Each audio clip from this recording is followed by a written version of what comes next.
कैसे हैं आप सब। तो आज की इस वीडियो में हम बात करने वाले हैं जो भी बच्चे देखिए बीए, बीएससी, बीकॉम कर रहे हैं। तो आप जिस भी सेमेस्टर में पढ़ते हैं इससे कोई फर्क नहीं पड़ता।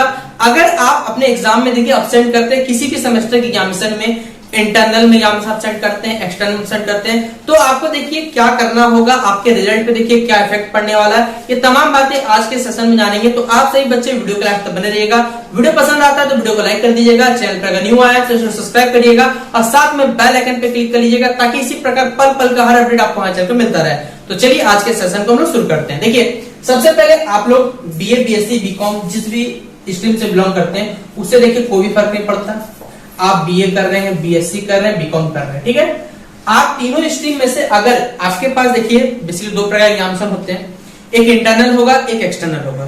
अगर आपका इंटरनल में देखिए अगर आप मान के चलते कोई कारणवश आप इंटरनल एग्जाम नहीं दे पाते हैं, इंटरनल और एक्सटर्नल दो प्रकार का देखिए आपका एग्जामिनेशन होता है। एक फाइनल एग्जाम इसी को कहा जाता है और इसी को कह सकते हैं आप लोग मिड टर्म एग्जाम जो बोल सकते हैं, मिड सेमेस्टर एग्जाम इसी को बोला जाता है बेसिकली।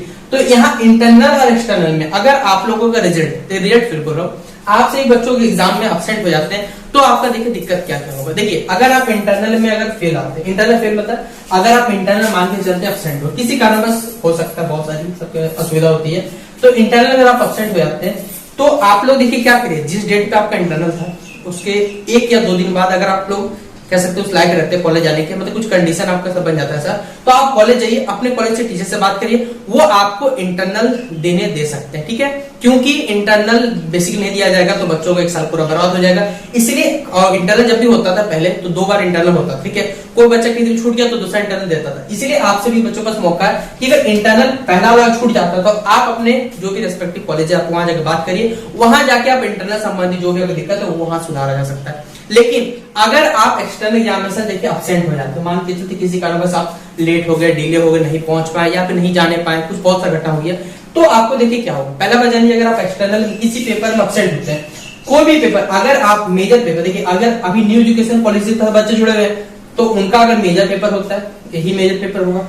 मेजर पेपर में अगर आप लोग फेल है या फिर कह सकते हैं एब्सेंट है तो आपका मार्क्स तो मिलेगा नहीं और आपका जो रिजल्ट है वो डिपेंड करता है आपको मार्क्स कितने मिले। मार्क्स अगर अच्छा मिला तो आपको रिजल्ट में प्रमोट मिल जाएगा और मार्क्स अगर खराब मिला तो रिजल्ट में फेल है। सब कुछ डिपेंड करता है देखिए मार्क्स आने पे।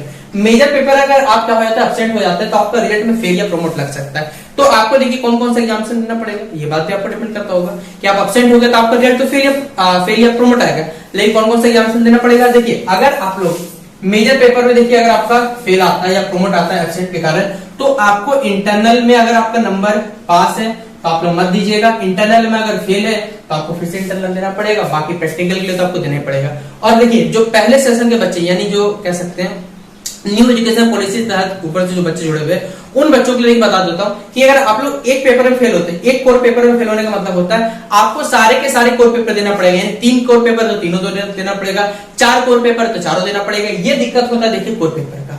लेकिन बात अगर आप जेनिक पेपर की बात करिए, एसीसी पेपर की बात करिए तो उसमें आपको कोई दिक्कत नहीं। जेनिक में फेल है तो जेनिक देना पड़ेगा, एसीसी फेल है तो एसीसी देना पड़ेगा। और आप फॉर्म फिलअप तो हाँ भैया फॉर्म फिलअप को करना पड़ेगा।